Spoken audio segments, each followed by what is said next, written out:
สบายดีพ่อแม่พี่น้องทุกคนวันนี้ผ้าเขาคั่วคือเก่ามาเห็ดจะผ้าเห็ดโปกี้ไซมอนซื้อไซมอนมาเป็นตลาดเนาะไอไซมอนมาตลาดเห็ดโปกี้ไซมอนมาเห็ดน้ำกันแบบแซ่บก่อนอื่นก็สีซอยผักบัวก่อนหัวหอมซอยผักบัว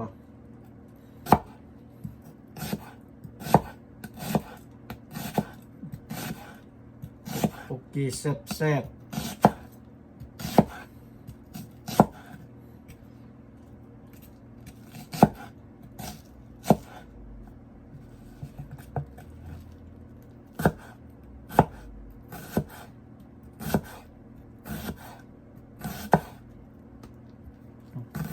ซอย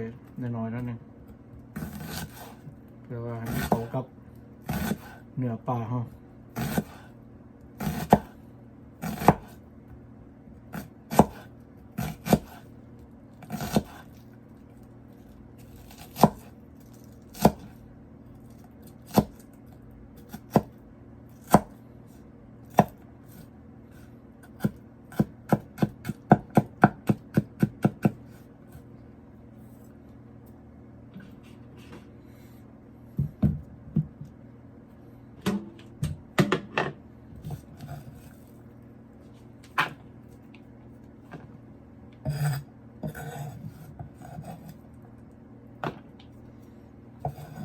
ซอยผักบัว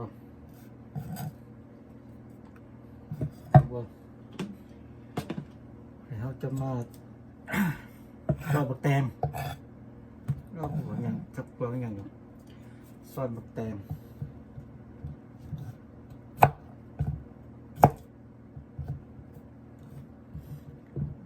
ที่เขาจะใส่บักแตงเนาะ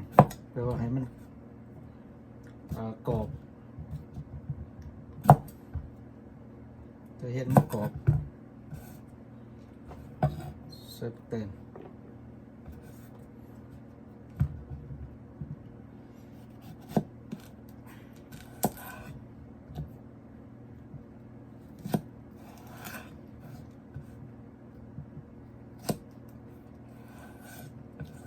เวลาเขาใส่แตงไปเขากินเขาจะยำแล้วมันก็จะกรอบเฮ็ดให้ปลาแซลมอนของเขานี่ยิ่งกลมกับไปอีกเนาะเฮ็ดให้แซ่บให้นัวเพิ่มไปอีก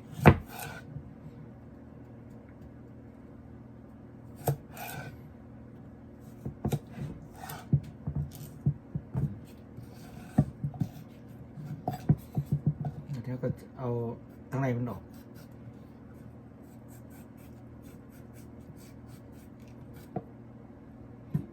ทั้งในมันออกถ้าใครอยากใส่เบิดไก่มันดูว่าบกปาดออกก็ได้เนาะแซ่บคือกันไปหมักในไรเดี๋ยวคอยเอาออกน้อยหนึ่งเอาออกคือว่ามันจะเห็ดให้ปลาแซลมอนของเรานี่กรอบเวลาเราสัมผัสหรือว่ายำเข้าไปแล้วมันจะเห็ดอะไรยำสัมผัสปักแตงลงไปอีกน้อยหนึ่งแล้วก็ความนัวความมันเพิ่มขึ้นอีก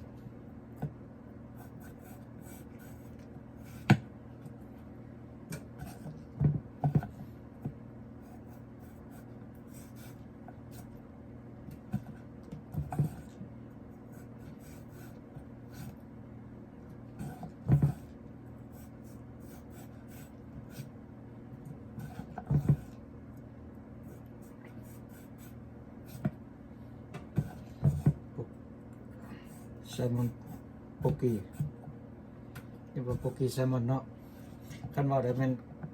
ก่อยปลาสไตล์ของฮาวายอันนี้เขาจะซอยตอนใหญ่ๆหน่อยหนึ่งตอนหน่อยมันสิบ่ในยำเนาะใ ให้มันตอนโคโรเคเลไปนะกันนิยม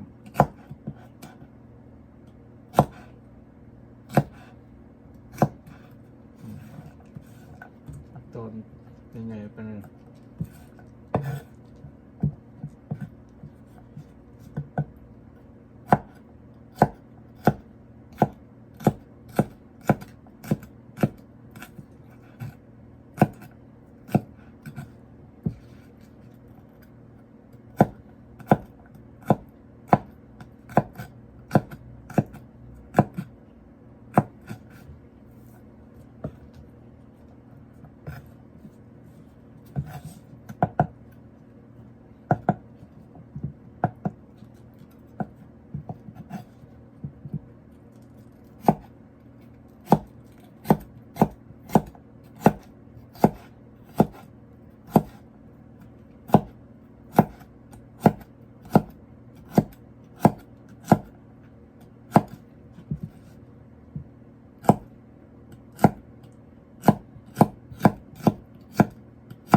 ซอยไปเรียบร้อยแล้ว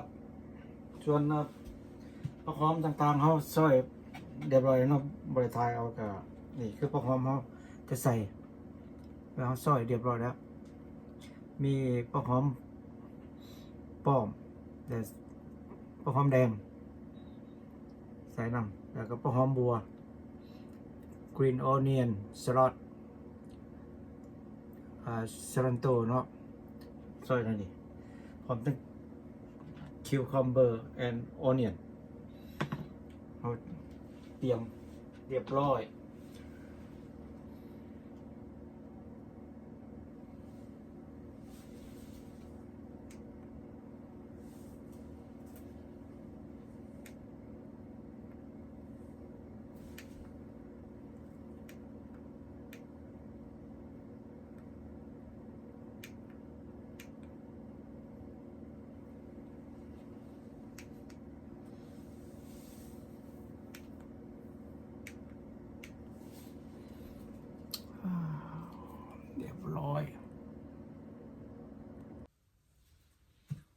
ตอนนี้เขาก็ได้ปลาล้างมาเรียบร้อยเนาะปลาสบอนเขาจะเริ่มซอย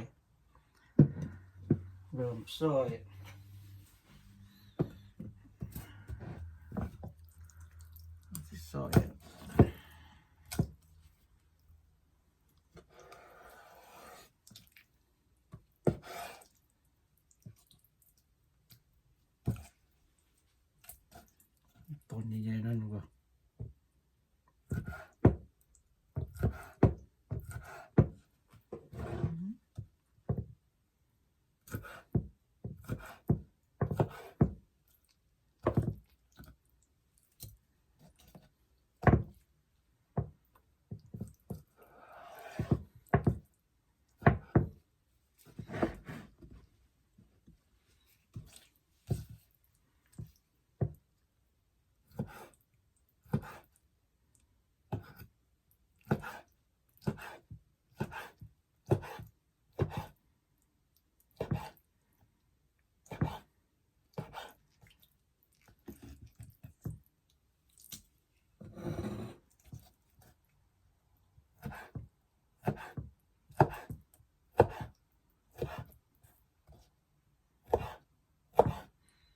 จะซอยเป็นตอน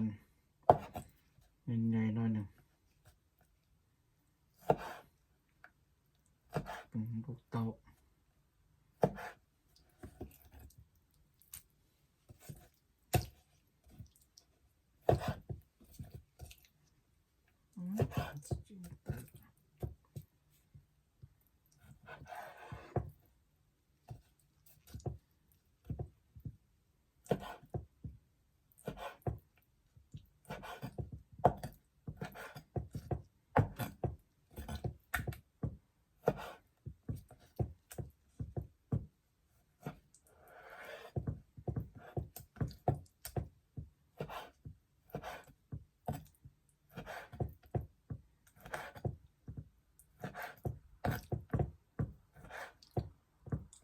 เฮ็ดพอดีค่ำแล้วเนาะซอยไปเรื่อยๆ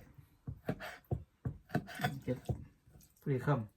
ำให้มันได้ยำน้อยสัมผัสกับตอนปลานั่นมันจังแซ่บเนาะตอนใหญ่ๆมันสัมผัส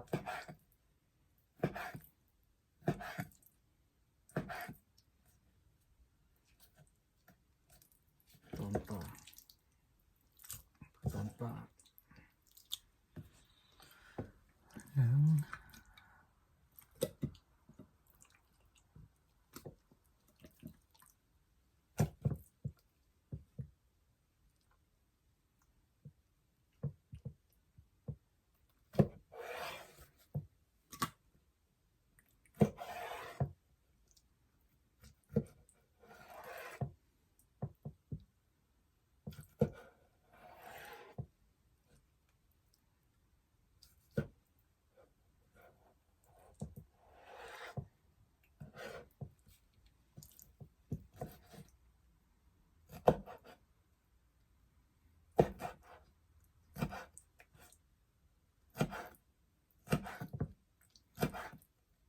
ซอยตอน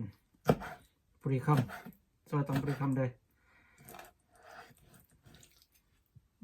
มันมียาก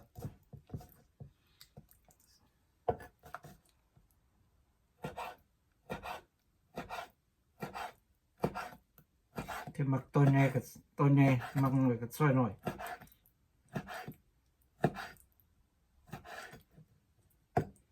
ถ้าไม่เฮ็ดปกกี้ไซมอนเนาะ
เรียบร้อย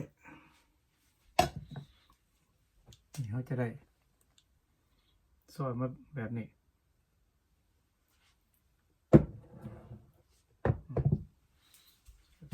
ซอยเป็นแบบนี้เรียบร้อยแต่เขาจะวันนี้ก็สิมาปรุงเนาะว่ามียังมาใส่น้ำ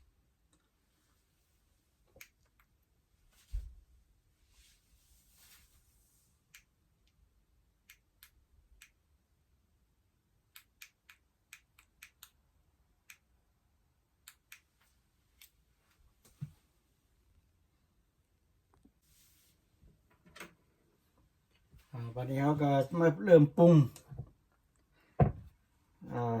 ก่อนอื่นก็ใส่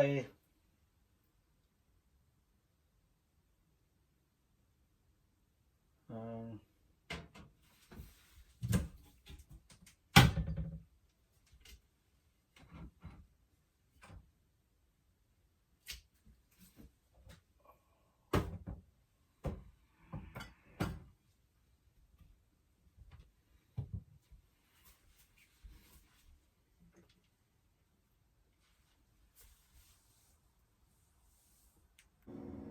เพื่อให้มันจิตจัดหน่อยหนึ่งมันตัด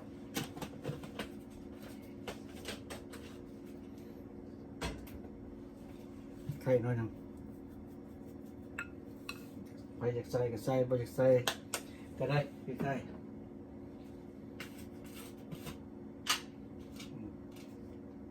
ตามไปด้วยผงนัว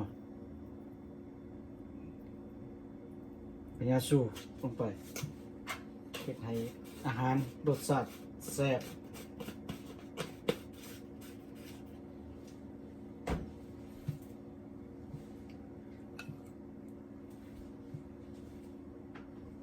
นี่เอามาค้นเขาหน่อยหนึ่ง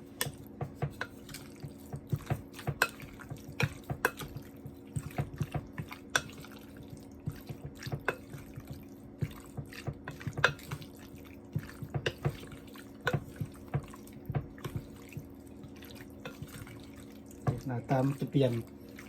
เป็นสีอ่อนๆหนึ่งหลังจากเขาปรุงแล้ว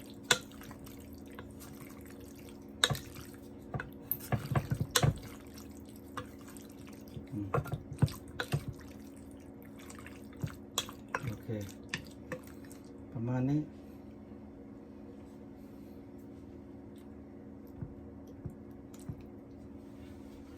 นี่เขาก็เอาพักลงไปเป็นพักที่เขาซอยแล้วผักแตงบวกลงไป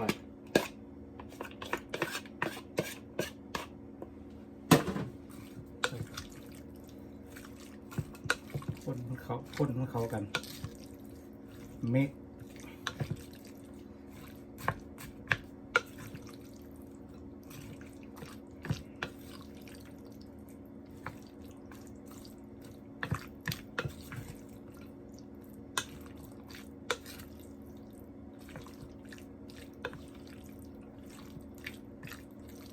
ประมาณนี้แล้วก็ตามไปด้วยผักหอมเจียวซอย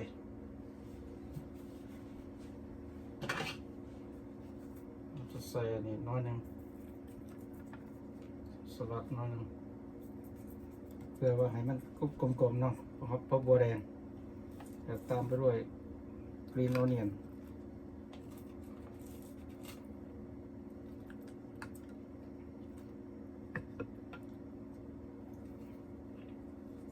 ซารันโต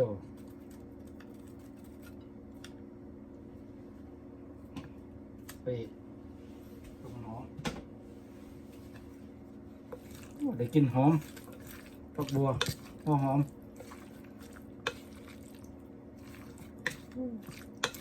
แสบตำเคย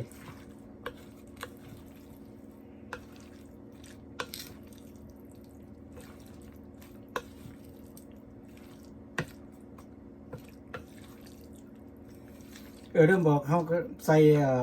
แล้วน้ำได้ใส่บักนาวน้ำใส่เรมันหรือว่าดามกันเนาะรามหรือว่าบักนาวเขียวบักนาวเหลืองใส่ได้เห็ดให้มันออกน้อยหนึ่งกินแซ่บ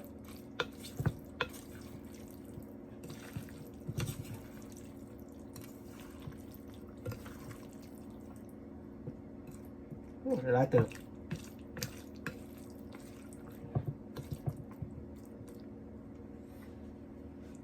ประมาณนี้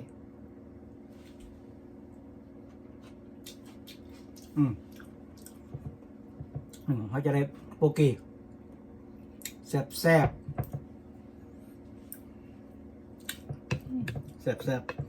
ตำเคยแปลว่าเรียบร้อยบ่มีหยังยาก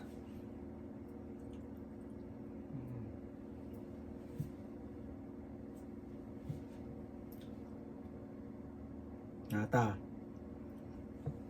ที่ว่าสลัด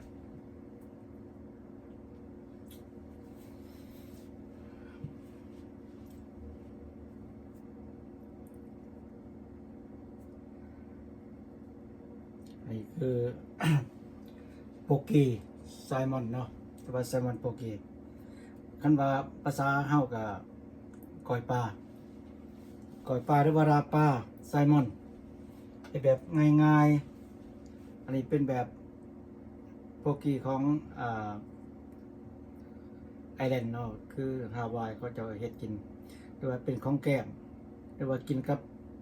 ข้าวเจ้าไรโบเนาะอันนี้กินได้กินเป็นของแก้มได้กินกับแนวอื่นก็ได้อันนี้เป็นอาหาร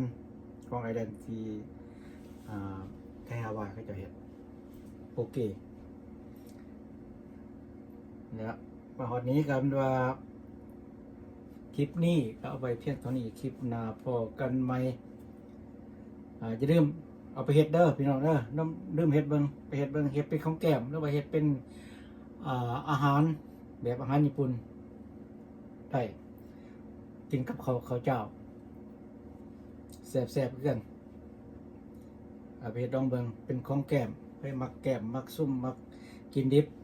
ก็เป็นว่าเอาไปเฮ็ดได้มานี่ก็เอาไว้เพียงเท่านี้คลิปนี้คลิปหน้าพอกันใหม่อย่าลืมกดไลค์กดแชร์กดติดตามเนาะเพื่อเขามีคลิปใหม่ๆมาให้พี่น้องได้เบิ่งได้เห็นนำกันในการเฮ็ดอยู่ให้กินแล้วก็มีแนวใหม่ๆเนาะก่อนอื่นกันว่าก่อนจะจากไปกล่าวคำว่าโชคดี